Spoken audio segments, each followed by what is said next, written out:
Bienvenue dans la Minute des Parents avec Sandrine. Bonjour à tous, ravie de vous retrouver pour notre série consacrée à un sujet qui préoccupe beaucoup de parents, comment avoir de l'autorité sans crier. Pour réfléchir à cette question, commençons par définir ce qu'est l'autorité. Selon le Larousse, il s'agit du pouvoir de décider ou de commander, d'imposer ses volontés à autrui. La vision qui sous-tend les attitudes autoritaires, c'est la relation de verticalité. Or, il n'y a pas d'amour dans l'autorité. Ainsi, il serait préférable d'explorer d'autres formes de relations. Maintenant, questionnons notre besoin d'autorité et de domination. Pourquoi y sommes-nous tant attachés ?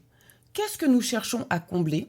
Et quelles sont nos craintes ? Pour arriver à sortir de l'éducation traditionnelle et évoluer vers une parentalité respectueuse, il est essentiel de remettre en question les croyances profondément ancrées en nous.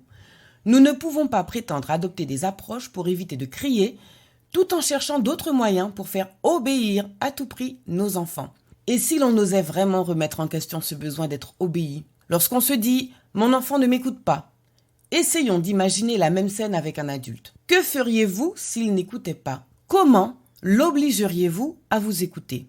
Il est crucial de ne pas transformer une demande en une exigence, car l'autre doit conserver la liberté de refuser. Si vous êtes dans l'exigence et l'attente d'une forme d'obéissance, alors la seule issue possible sera la soumission ou l'opposition. Par ailleurs, il est important de se rappeler qu'un enfant fait toujours de son mieux avec les ressources dont il dispose.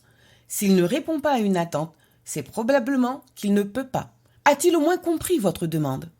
Ou est-il simplement concentré sur ce qu'il fait, ce qui signifie qu'il ne vous a peut-être pas entendu ? Voilà, très chers parents, notre chronique touche à sa fin. Je vous retrouve demain pour un nouvel épisode.